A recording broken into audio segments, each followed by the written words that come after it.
off on a jaunt to explore the islands of Scotland. Fantastic. Inspired by the journey that Dr. Johnson and James Boswell made 200 years ago. It's an unending tapestry of incredibly beautiful rugged islands. Our aim, to get to the island of Harris for the last week of the wild salmon fishing season. So far, we've got wet in a freak wave, Gone native in kilts, Before tossing a hammer in the Highland Games. I haven't got the stamina for it. In rowing boats, My boy, Griff. sailing boats, and singing puffing boats. We've made it all the way from Glasgow to Oban. Now the journey continues north, testing our sailing skills, It's going something. I can hear it ripping. our survival skills, I couldn't last an hour living out here. I'll be wandering around the heather naked, clutching a dead rabbit and a whiskey bottle. and Rory's skills at blagging free alcohol. As we discover some of the wildest and most remote places in Britain.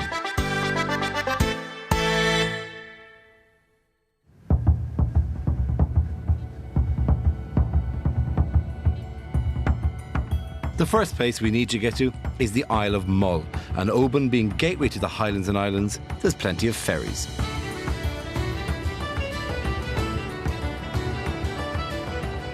Now, just answer me one question before we go any further, because I've never been able It's to work. pronounced Oban.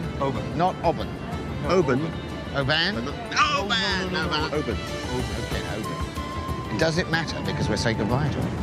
We're living Oban, but where are we going to? Mull? Mull. Don't mispronounce Mull. Mull. How can you mispronounce Mull? Mull. That's the easy No, one. Mull. Over the next few days, we will be travelling nearly 200 miles from Mull to the Isle of Harris, visiting the breathtaking Isle of Skye and the Coolin Mountains along the way. I want you to do me a favour. I want to take a photograph. Yes, yeah, Do you want to be in the photograph? Oh, I can be in the course, photograph. yeah. Drop me in the We'd photograph. be delighted to. Why not? This is such a relief. Why do you want him in the No, photograph? no, I want a background. Doesn't Yes, you matter. want the background. Come on. Don't worry about it. Get him out of the shot. Ned, Okay, Put me on one side. that is a lovely Thank you very photograph. much. No the problem at all. reason Thank why- you very much. So don't you mean a little bit there as well? Yeah, that's Yeah. you there. Look. Just right. I have a wallpaper. Look at that. Have you got any anti-flare? We met a wild man from Borneo. Hey. Sorry, what's your name? What's your name? My name is Timbuktu. Tim? Timbuktu. Bucktu? Timbuktu. Timbuktu. I think you're taking a piss.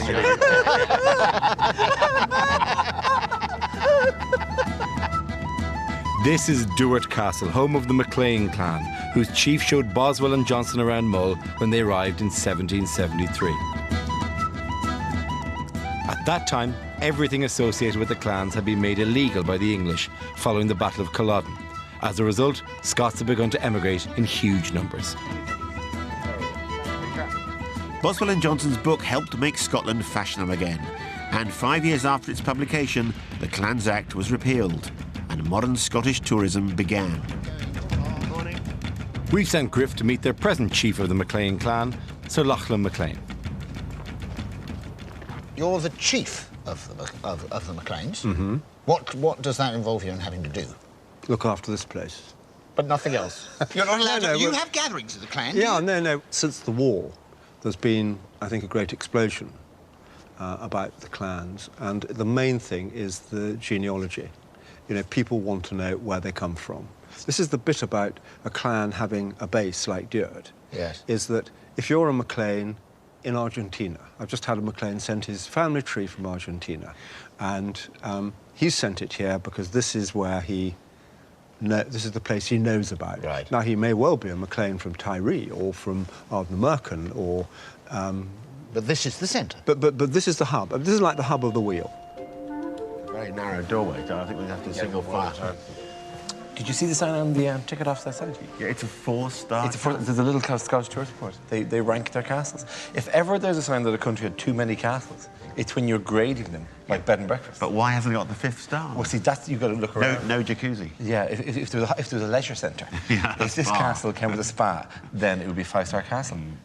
Is that not the biggest That's sporran that you've is the ever biggest seen? sporran I've ever seen. That is just showing off. It's ridiculous, actually. No one's Needs that sporran. exactly below the knees. That one, below the knees. But is it just for storage, or is it actually... Presumably It's the to stop the skirt flying up and... Yeah. But then you don't need that. You just need a small series of lead weights around your genitals, and that'll do the job. Look at this, a very expensive Do you know what silverware that's on show in Duet Castle on Mull. But do you know what the sad thing about this silver collection is? Yeah. They've had to put it on the snooker table. Oh my God! What a waste! You're right. What they wear in the pool room. Jesus. Wait a second. Now that's 4 stars right there. That's what it is. You see. Say someone that has a own billiard room. From the capital of Mull, Tobermory, or for the under fives or parents of under five amongst you, Ballamory, we're picking up a boat called Mascot. She's due to arrive tomorrow, which gives us time to pick up some supplies for the passage to Skye. We need something that will keep, something we like, and something that's Scottish, I suppose. Luckily, that means just one thing: smoked salmon. We'd been offered a tour, which means complying with rigorous Scottish health and safety rules, or in other words, wearing silly hats. How does that look, eh?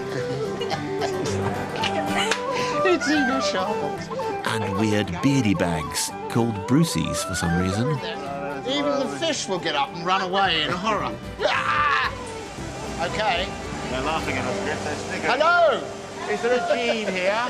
Am I allowed to shake your hand or is that against health and safety? I'm Rory, this is Griff. Hello, Jean. Nice to see you. This is where it all happens. This is where it all happens, yeah. And what's your job? What are you doing at the Well, moment? we're packing salmon. And Jean, do you like smoked salmon yourself? Yes, oh yeah. How do you resist eating all day then? Well, we're not allowed to. Aren't you? No. Do you get smoked salmon in the staff canteen, as it were? No. We get a hamper at Christmas and that's it. A mix of slowly smouldering beech and oak wood produces the smoke, which passes through trenches and into the ovens. So this is all the smoking ovens in here. Yeah. Different fish in each? So, sorry? Different fish. Yeah, different fish. In this box we have the kippers. Oh, look! Breakfast. Smoked salmon. Ah, beautiful. And how long do they smoke for? They smoke salmon, they're smoking for 2 or 3 days. Yeah. OK, well, we can't wait that long. We've got a boat to catch. I'd like some smoked salmon, please. I think we need to take a big one. I would love some. Yeah. Why don't you just take the big one? No, a pate. No, the one of those big. Can I have a roast smoked salmon pate as well? Salmon is not the only thing these pure waters are famed for. Scottish shellfish is flown all over the world. To get the freshest scallops possible, though, I've elected to pick them up myself and fit in a bit of diving in the process once I squeeze into the suit. The water may be pure, but it's also incredibly cold. But I'm in good hands with ex-Navy diver Liam. Liam, how cold is it out there? It's 12 degrees. 12 degrees, lovely, 12 degrees. We're going dry suit diving, which means no water should get in on the 3 layers of furry clothing I'm wearing underneath it. Literally, I am underneath this romper suit. I have like a kind of a mountaineer's like tinsulate layer, and also like kind of a tracksuit bottom, tracky thing that you'd wear around the house. So I'm very snug at the moment. How many scallops are we going to get down there? At least one. Oh, we're bringing one down, are we? We're going fishing, we're not going catching. Is that for me scallops, is it? The normal routine, we wouldn't normally fish in the summertime anywhere near Oban. Yeah. The fish are so under so much pressure. There's hundreds of divers every week come to Oban, leisure divers. Right. And they come to Oban and they all take 2 clams each. But that's 200 clams a day. Yeah. And that's been going on for 50 years. My current thing that I say is care, conserve and catch. If you don't care, you won't conserve. If you don't conserve, you'll soon stop catching. So are you telling us we should probably leave what's down there? No, they're put there for our use, but to be used wisely. Okay. Listen, will we get suited up? Will we do this? You ready to go down? You'll enjoy it, it's fine. I'm looking forward to it. I'm looking forward to just seeing that. Divers are a special breed of people, hardy, resilient, and usually about a foot shorter than me. I think this is as big as it gets, this suit. That's an XXL. That's an XXL, is it? Yeah, well, I may You've got a lot of... more X's than that. There we go. This is the birth canal. There we go. You'll be fine, man. Although one of the great pleasures of diving in the tropics and in a wetsuit is that if you need to go, you can just go. It's one of the kind of guilty secrets of all divers. It's kind of a moment of calm where you see us in the water going. Yeah, you don't do that in a dry suit because it's got nowhere to go. All right. Okay. Are we rolling over backwards, are we?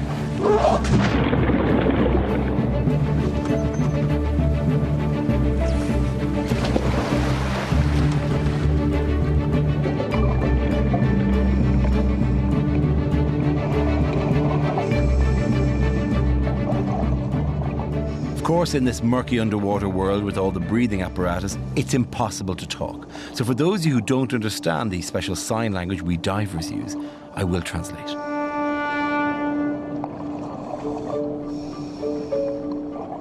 For example, that means excellent. Rubbing your tummy means yummy, yummy. That means I'd like to eat some of these scallops quickly, thank you very much.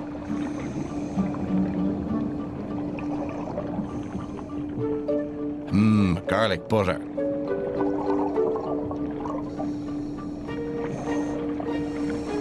Would Sir like to try the wine?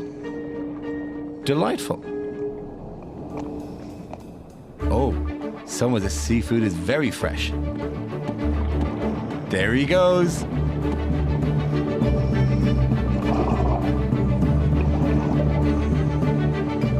And after a brief chase, he's in the bag. And the most important sign of all is, let's get out of the cold water. We've called for Sandy, the friendly fast-water taxi, to take us to Tobermory to pick up Mascot.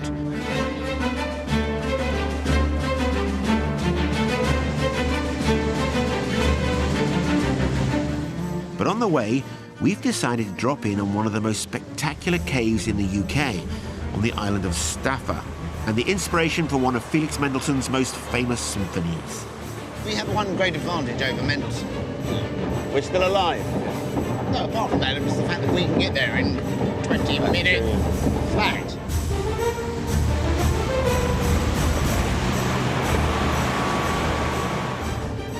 How does the Mendelssohn go again? That's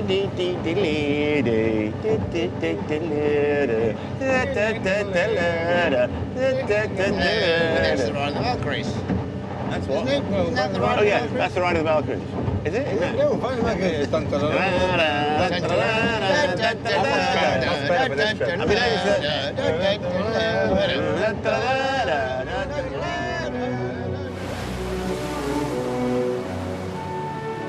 Mendelssohn wasn't the only visitor to this island in the middle of nowhere. During the 18th and 19th centuries, Jules Verne, Wordsworth, Keats, Tennyson, Turner, Queen Victoria, and of course, Boswell and Johnson made the hazardous trip here.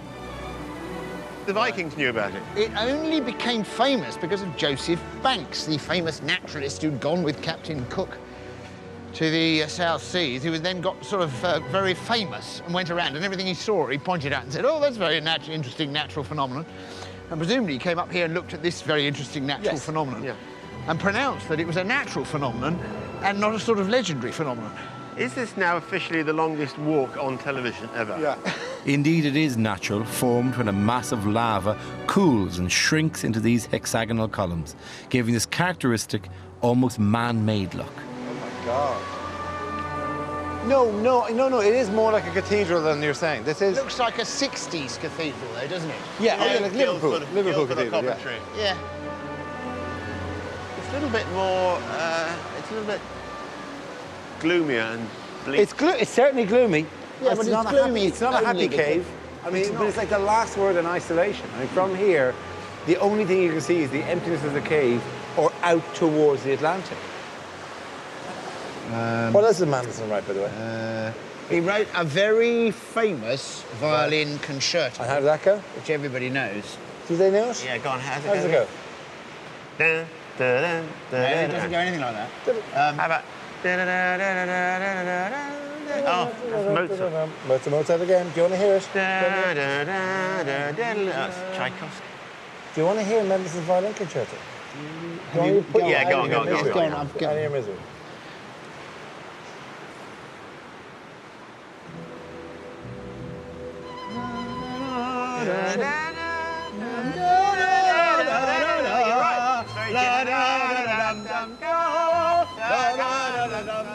The island of Staffa was bought in 1986 by a New York businessman to give to his wife for her 60th birthday. She took one look at it and gave it to the National Trust. Perhaps he should have tried chocolates. At the main town of Mull, Tobermory, Mascot has finally arrived. So whilst the others pick up more boring things like tea and coffee, I'm continuing my quest to try every distillery in Scotland, and the Tobermory distillery is the only one on Mull. By now, I'm getting an old hand with calluses on it. Smell this? And despite the others thinking that I'm just looking for free samples, I'm still learning, this time from master distiller Ian. And I always think the best way to enjoy whiskey, and the way that I tell people, is to think that whiskey's been locked up in there for 15 years.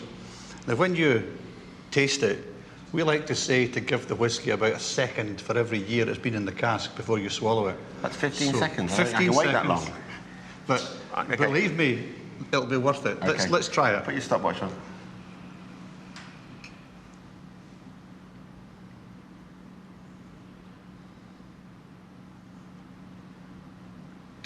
Okay. That is a good experience. You see, what happens there is you're actually getting to smell the whiskey as well, because it that's goes right. right up the back of your nose and comes back down again. So you get the full experience, all the flavour and all the aroma in one go. Now, I know comparisons are odious, Ian, but I've been to a few distilleries and they've always showered me with free gifts, you know, a bottle of whiskey, miniature malt, single malt blended, you know. Yeah. Yeah? Do you know what I'm saying? Well, I do. I mean, I'm quite sure I could organise a nice bottle of Tobermory for you, but I've got a little job I'd like you to do first. There's no free bottle of scotch. Turns out Ian's running behind on some of his local deliveries. Whiskey earned, it's time to board Mascot. Hello. Hello, how are you? Yeah, it's not difficult to see how Rory spent the day. Not a great first impression for skipper Richard, who's coming with us to help sail this beast of a boat. What sort of boat is she then, Richard? She's a Bristol Channel pilot cutter, built in Newport in 1904. The boat's rigging is all original. Everything is done by block and tackle. Not a winch in sight. It's excellent. It's just the most beautifully designed piece of work, this boat, because it's extremely efficient boat, built to shoot out at great speed to meet the incoming vessels coming across the Atlantic and then put a pilot aboard. And that was a competitive business. Each pilot would be racing to be the first boat that greeted the big boat coming in and put their pilot aboard. This ship would only have 3 guys left aboard it to sail it, but that's a heavy job. We're only 4 now. These are massive sails, massive spars, and it's back-breaking work. Oh, Jesus. There's no real need to elbow me in the head, are there? It's a test of physical strength, and as we know, these boys, they like to show off their physical strength. Well, today, we'll see how far they can go. Fantastic stuff. We can set up to 8 sails on this boat. The main weighs in at nearly a ton. There are 500 metres of rope.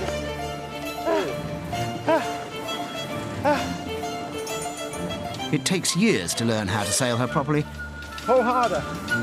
But luckily, we're just motoring out of the harbour. And Skipper Richard has left me in charge. Nothing too difficult here. Good. Rory. Take it out of gear, you've run over a boy. Yeah, we've...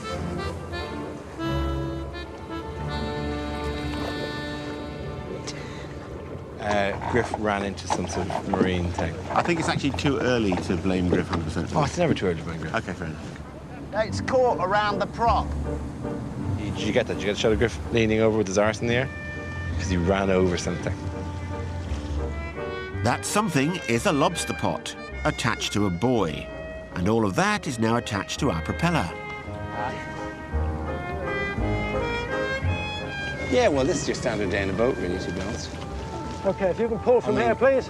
If we let him go, we own the boat. That's the rule of the sea. And if you can manage to pull slightly forward. Here's a question for you, and you will know the answer. Generally. How far have we moved in the last hour? In the time that we've been struggling with running over a buoy and putting up other things, we have moved far enough so that Balamory is still there. Pull it up. Eventually, we untangle the buoy. Oh, we have the buoy. We have it. We have the buoy. I want to get off this boat. But how exciting is it to run over a buoy? You run over a buoy. A bit of unplanned jeopardy. I know, but coming up in part 2, buoy trouble. At the end of the day, Griff, do you think we have lost the captain's confidence? Do you think he no longer trusts us? I think we shall find out as the voyage progresses. With an hour and a half lost to the lobsters, we now need to get moving. So choosing to put Dara at the helm is an interesting choice from Skipper Richard. And then when you tell me, I will push her all the way to there in order to swing her around back over there. Yeah. Is it wise to put Dara on the helm, do you think? Well, when someone shouts it's somebody Dara... else's turn to run into a buoy. Yeah, okay. The wind's going this way, and I want it eventually be so the wind is going that way. Okay. Obviously, no one has told Richard that in 5 series of 3 men, this is only the second time Dara has been allowed to take the helm. I'm just thankful it's not my boat. This looks like I'm doing nothing, doesn't it? Always looking. Okay then, Dara, this is your moment. Oh, we're going downwind, Captain. Good man. Oh, she's fighting. That's a good course, Dara. Hold it straight at that. Holding the course straight. In my time on the boat, number of boys hit, 0. Number of boys Griff hit, 1. Who's the winner there? Well, I didn't even know it was a competition. I could have hit hundreds if I wanted to.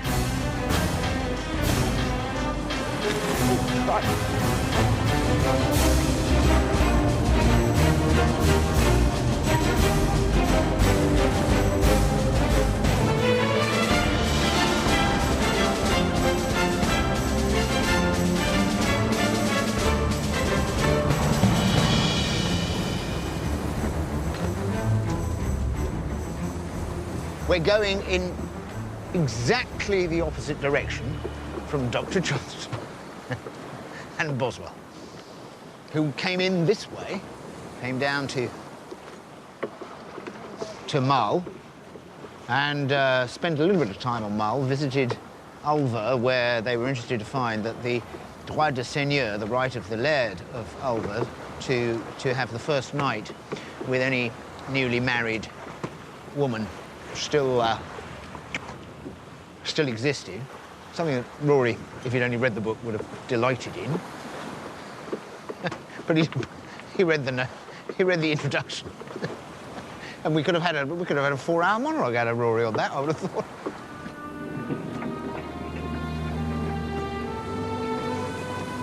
Despite having a total novice at the helm, we are making good progress.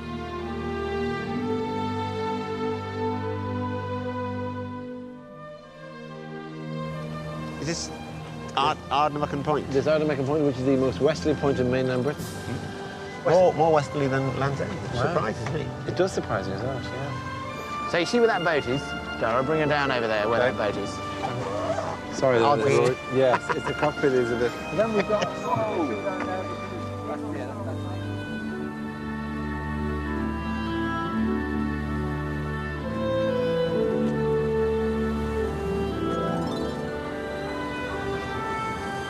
Ardnamurchan means the hill of the great sea.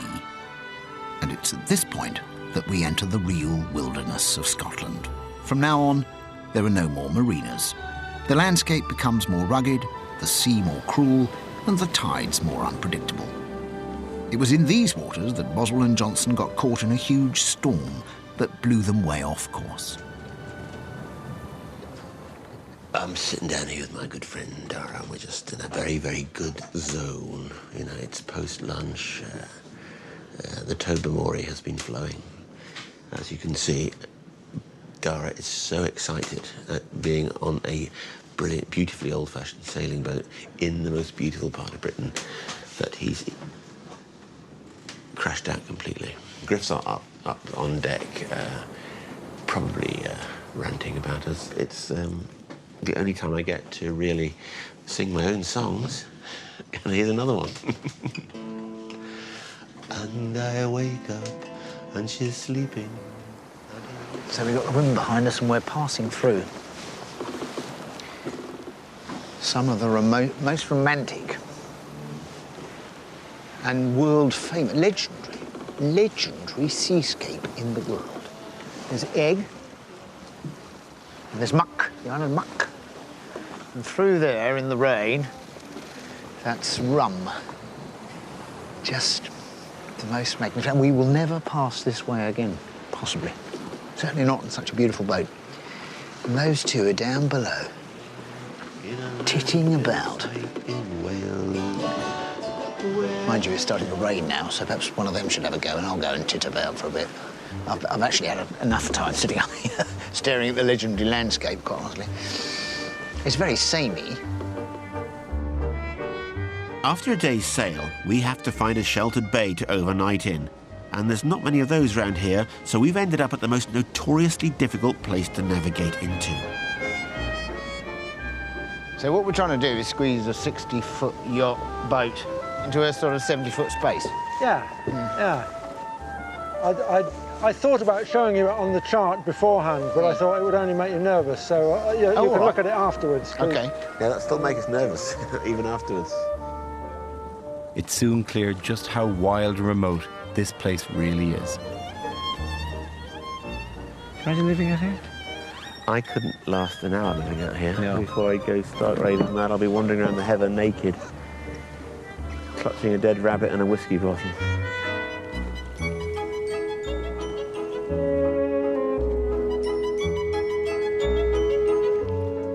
Are you ready? Yeah, yeah. Okay, hang on. Wow, Dara O'Brien, what a marvel, look at this.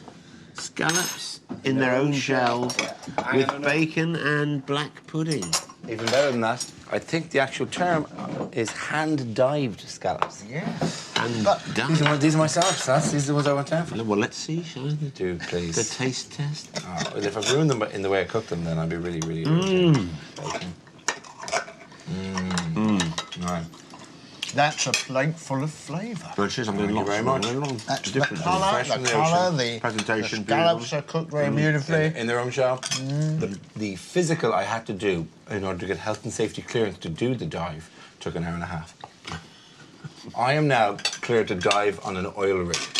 Can I say, was there any health and safety involved in going to the distillery? No. None at all? They didn't take your blood pressure? They didn't check whether you could drink the stuff or anything like that? No hard hats, no steel-toed cap, no... Did you have to wear any luminous gear? No, only my face. OK. The problem with being so remote is that there's no phone reception, TV or anything else. So we have to settle for the classic combination of a bottle of whiskey, a pack of cards and each other. Oh, God. But let's just he's keeping you in, Dara. He's sucking you in. All in. This is the big one. I'm out. You right? Hey, well done, Dara. Thank you very much. Lovely. You stinking, filthy, lily-livered coward, Griff. But there's plenty of time, right? The night is young.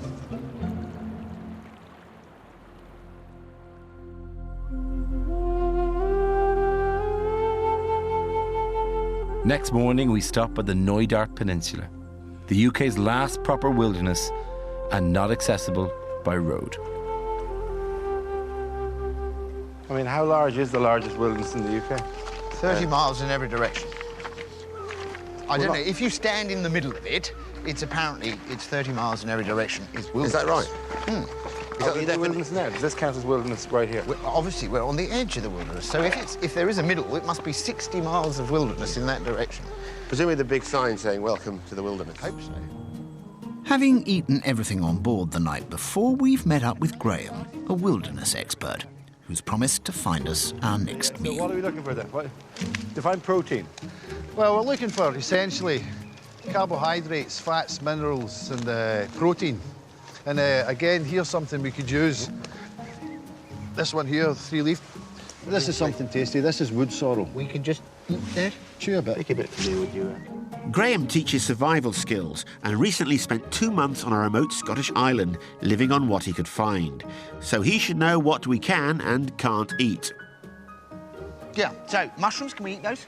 Yeah, you just got to be careful with mushrooms. Like all plants and fungi, you've got to be careful with what you eat. If you don't know it, don't eat it. Do you know it? Do you know the best ones? Would you recognise boletus and all those wonderful mushrooms? Yeah, this is a boletus here. Is it? This is slippery So jack. we can eat this? That one's an edible.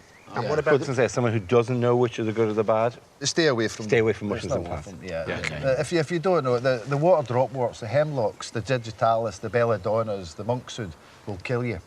And so will a lot of the Amanita family and so on. It's not worth it. Okay. Insects, can we eat insects? You can eat insects if you want. We could rummage around for some wood lice.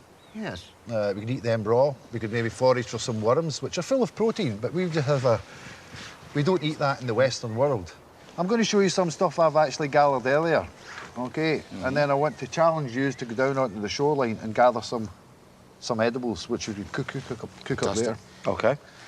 Mussels. Everybody knows the mussel. You probably had that with wine and garlic. Also razor clams. Oh, wow, look at that. This is a good food source, okay? And we could dig for these in the sand. Limpets. A lot of people don't eat these. They don't see them as a suitable food source, but they're actually quite tasty. If you like squid calamari, yeah, well, these are the same. And we could simply just cook them in the hot rocks or turn them upside down and cook them in a little pot. All right, gentlemen, just want to head off and see what you can gather? Okay. What are you waiting for then? All right, okay. All right. Fair enough. I'll catch you later. Yeah. See you later.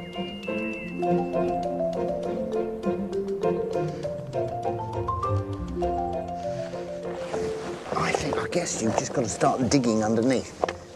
Yeah, that's a crab. Guess we could eat him. Look, winkles. That's a winkle. You can eat those if you've got a pin. Can't see that there's any mussel. Any time you come across a mussel, basically dozens of mussels, or have been, and the seagulls have been here and eaten them all.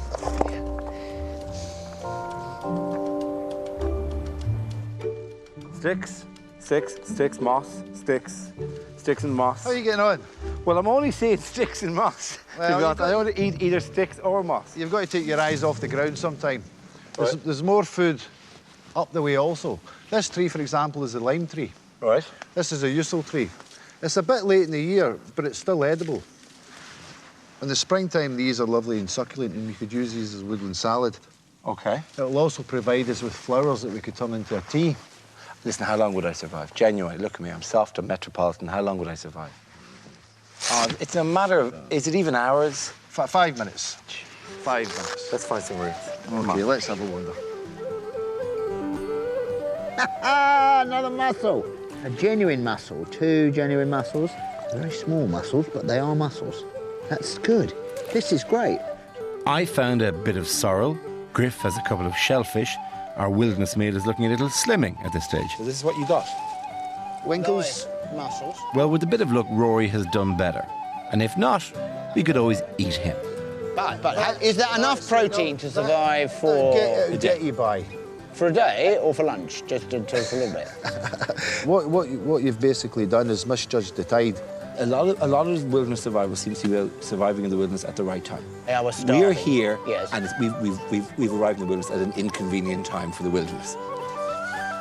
Graham shows us the prehistoric way of starting a fire using part of a prehistoric violin.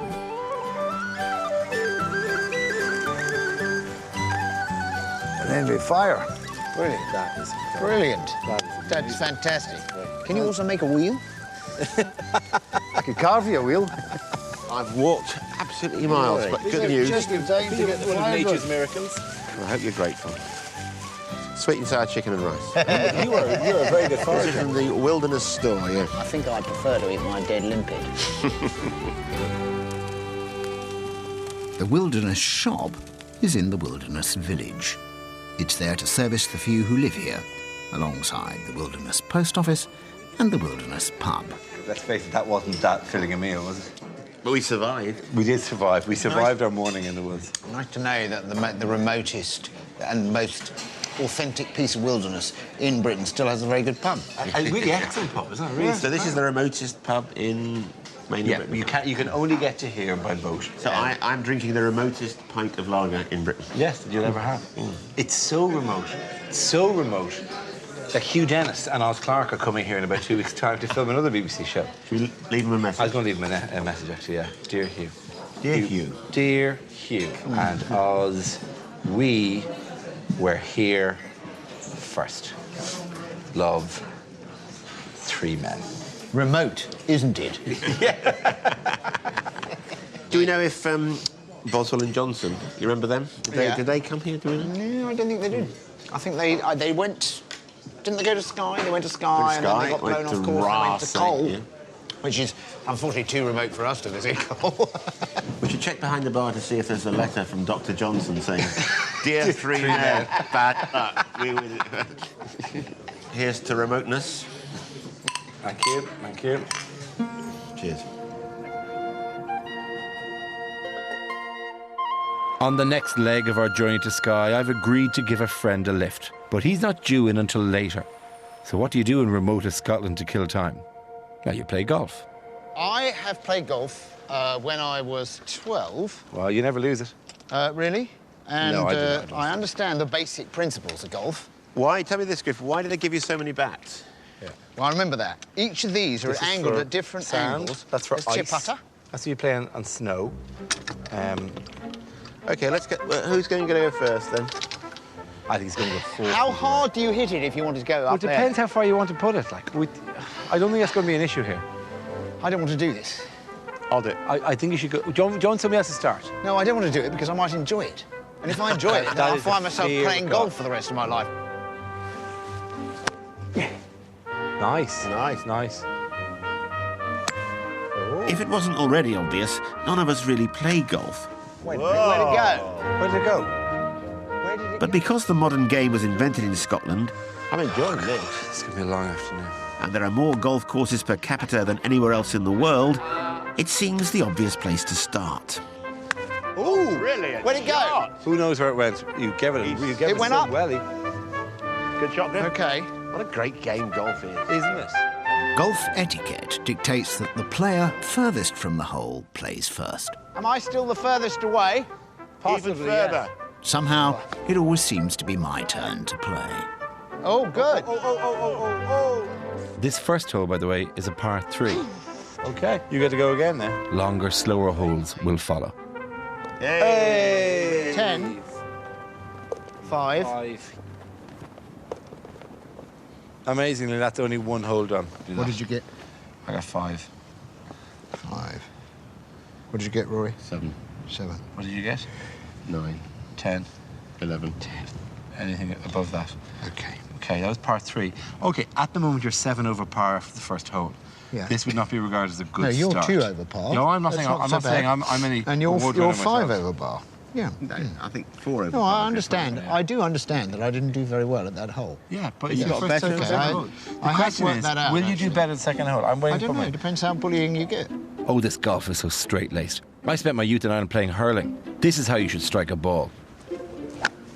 Ah! Ha ha! That's very good. Where did that end up, though? About 250 yards down No, that that way. was fantastic. Ah! Sorry. What hole is that? 7. That's the 7th hole. Okay, with one shot, you've managed to jump 5 holes ahead. Save time. That's great. I mean, that means you get nothing for 2, 3, 4, 5, and 6. Wow, you're ahead of par already. When Rory nearly decapitates a fellow golfer, we decide we're a danger to everyone else and head back to the boat, where we can only be a danger to ourselves. I think we should make this gorgeously Scottish scene even more Scottish with a wee skirl of the pipes. Okay. Okay?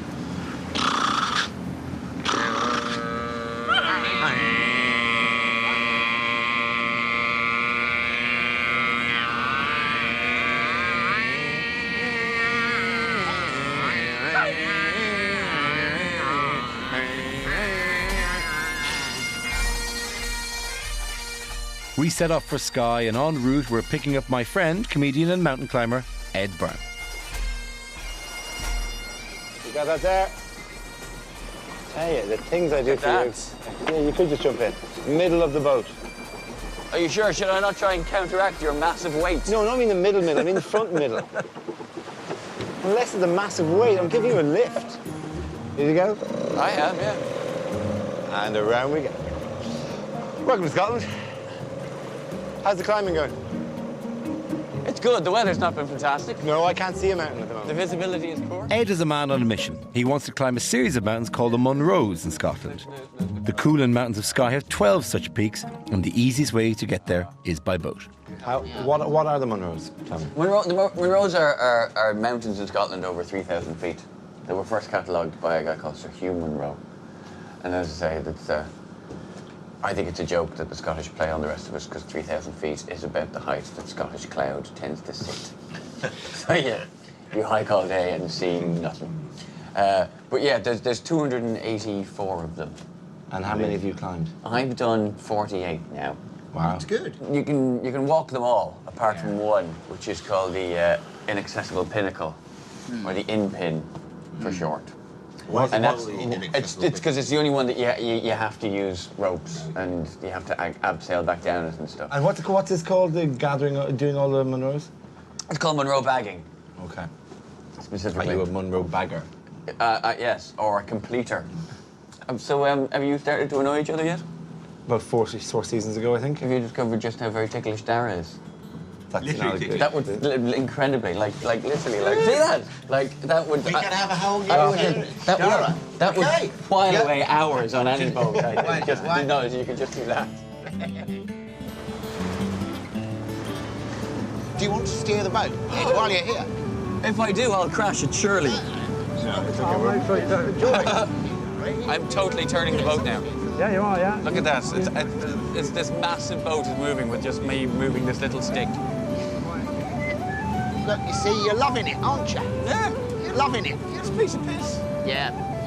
It's really. I realise that by sitting at the back of the boat with me, you're allowing Griff and Ed to talk about you. Yeah, I know that they're bitching about me. I can see Dara going, I have an idea.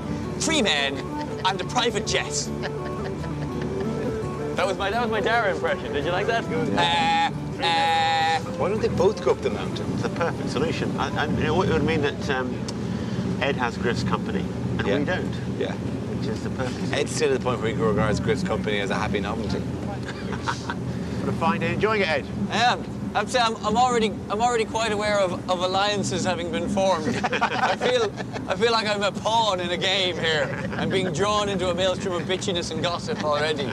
Griff there and me are going, Rory's a stirrer. He's a stirrer, is Rory. Remember who your friends are, Ed. Remember who brought you on the boat, okay? Just don't forget that.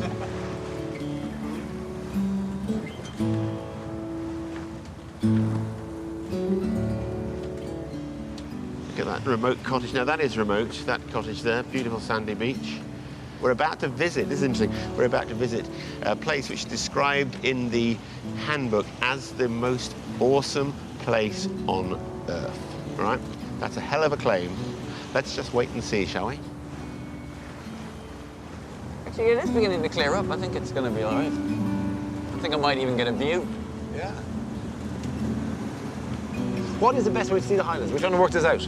Is it by boat? Is it by car? Is it by microlight? I mean, what would actually take in this kind of landscape properly? Well, you know, you're asking that question of a hill walker. The best way to see the landscape is to walk it, in my opinion.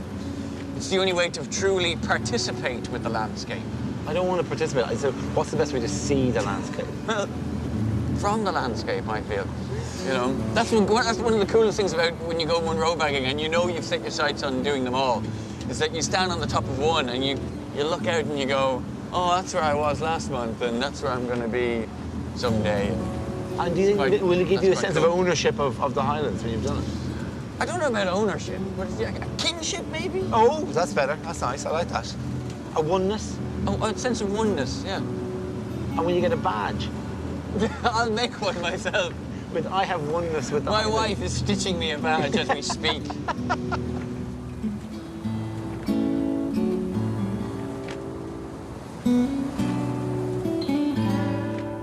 We're in luck. The famously cloud-covered Coolin have decided to show themselves to us today.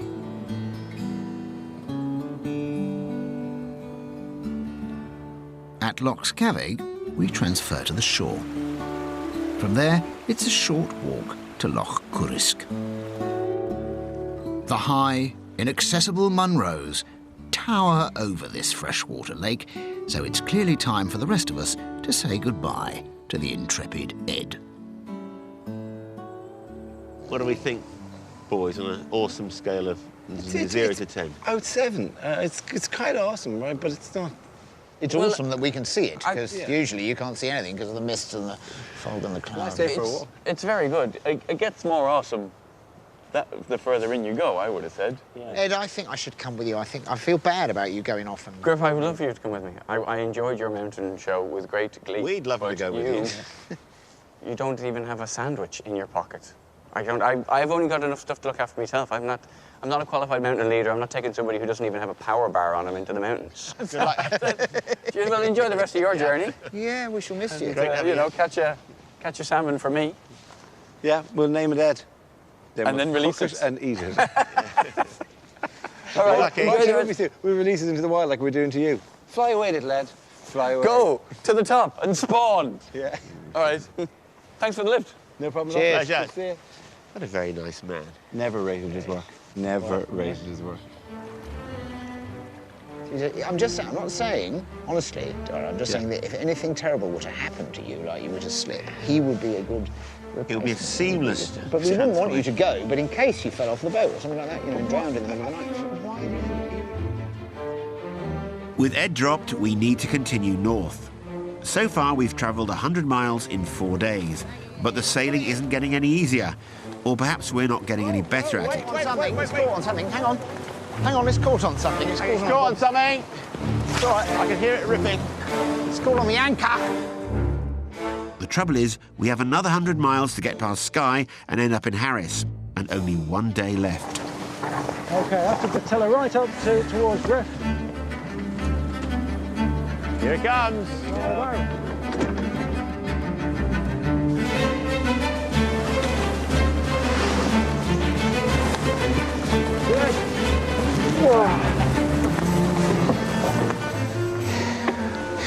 Hours of doing nothing. 30 seconds of the hardest work. OK, we're going to haul away on that now, Griff. Despite favourable weather, my superior helmsmanship, and Rory actually doing some work for a change, we're still not going to make it to Harris without a little help. I say a little, I mean massive. We're hitching a lift with this, the Scottish Fisheries Protection Vessel.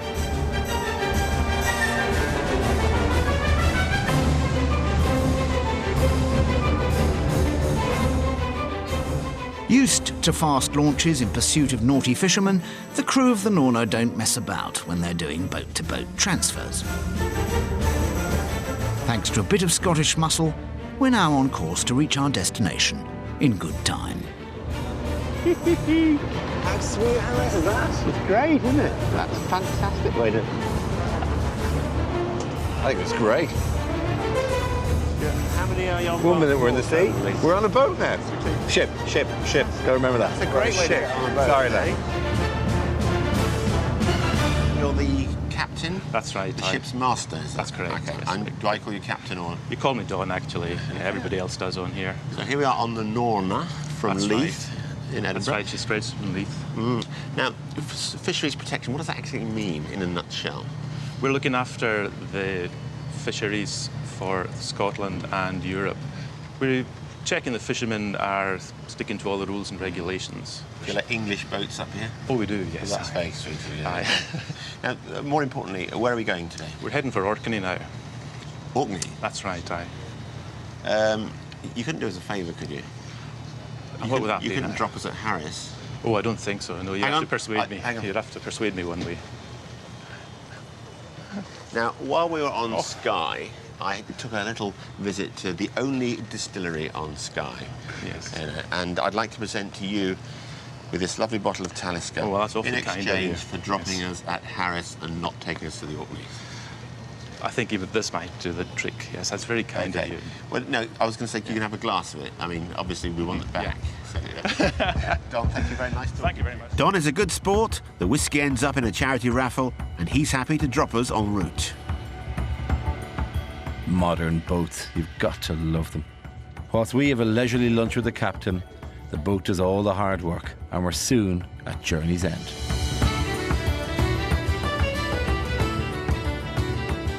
Amundsen Castle was built as a hunting lodge. It's one of the last places to fish for wild salmon in Scotland. In a week's time, the salmon will start making their way back to the spawning grounds. We will be fly fishing, and despite being in deepest, darkest Scotland, our gilly is a Welshman. Would you believe it? Yeah, so we'll go by ear first to start with. Okay. What we wanted to achieve is putting that line and presenting that line into that current of the water. So, how many fish are out there? They all just queuing there up? could be 200-300 fish ready to make their run up the gorge. Yeah. Yeah, so they'd come in on the tide and they'd be just waiting in this current for the, good oxygenated water. And the strength and power of these salmon and sea trout is phenomenal. They're pure muscle. So there are plenty of fish in this bit of sea. The question remains, how do we get hold of one? Imagine that line will go out, the current will swing through, you will then strip it back, the line, and the fish then, if it sees it and wants to take it, the fly's go in there and he'll want to roll and take the fly, and then you can... Yes, I have to say Russell may know what he's talking about, but the dark art of fly fishing isn't much clearer to me. And then you just ease off with the, with the reel, and then it'll, you look at it and play it, and then obviously it's used to tire the fish out. Do you expect us to catch salmon today, Russell? Well, honestly, given that we are inexperienced? Well, this is the whole thing of, it's all about putting the fly in the water. If the fly's in the water, you've got a chance of catching a salmon. Are the salmon there all night? They'll be here all night until, we might need that. Yeah. Time to put our lack of knowledge into practice. Yeah, it's different, it always looks easier when someone else does it, but it really is easy. I don't think it's very dangerous for the salmon, but I think it's quite dangerous for me.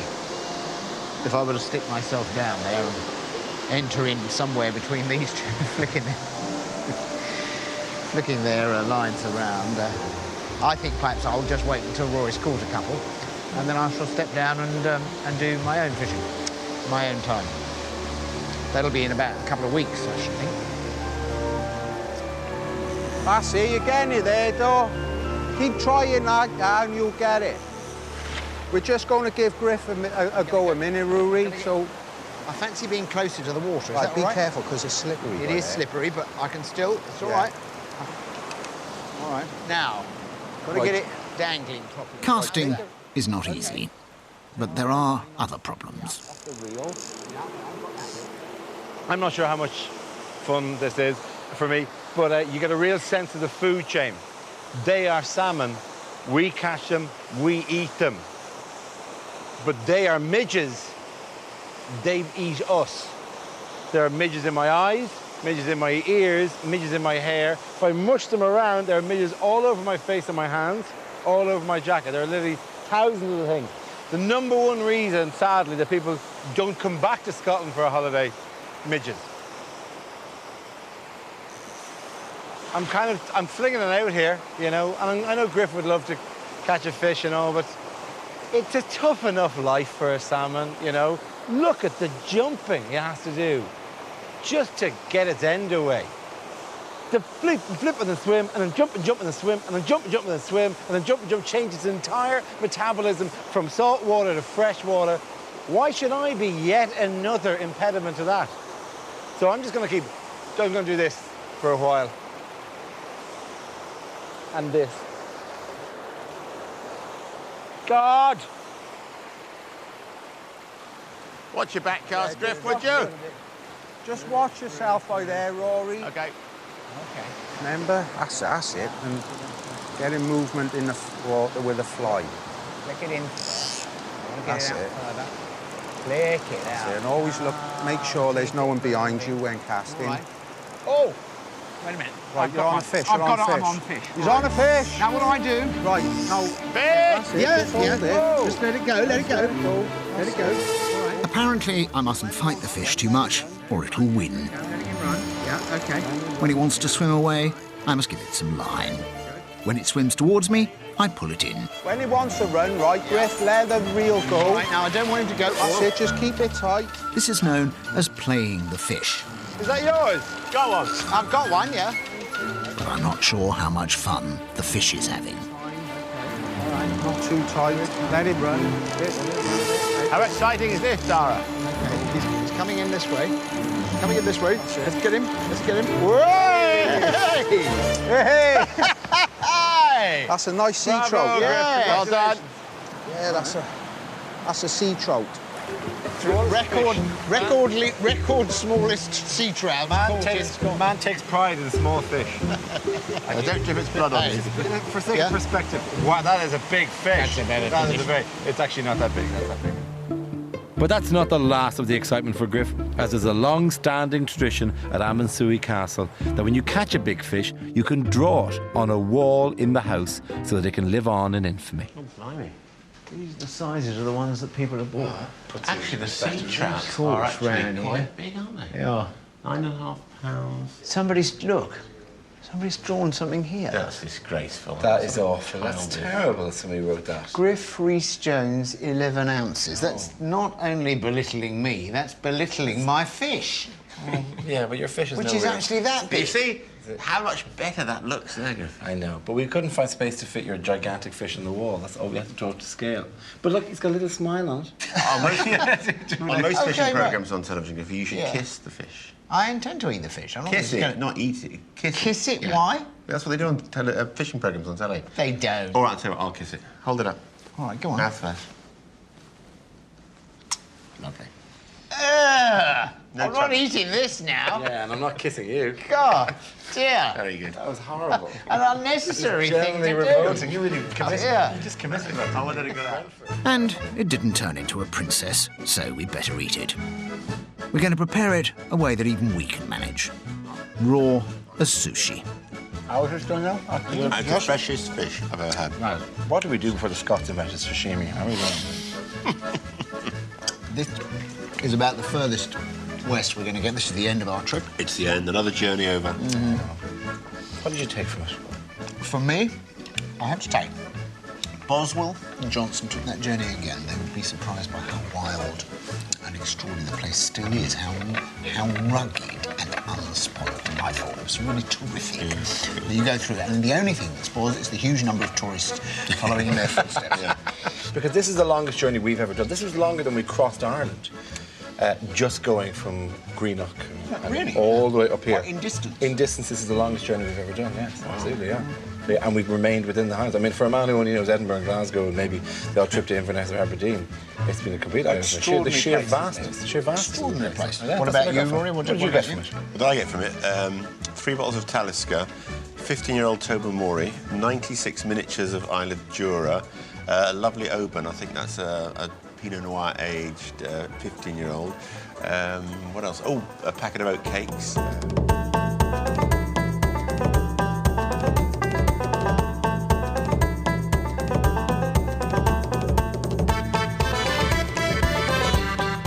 Precision comedy coming up on BBC Two. Ding Dong Merrily with the Rob Brydon Christmas show next. Revealing a different side to nature lover Chris Packham on Never Mind the Buzzcocks at 9:30 and pulling a Christmas cracker.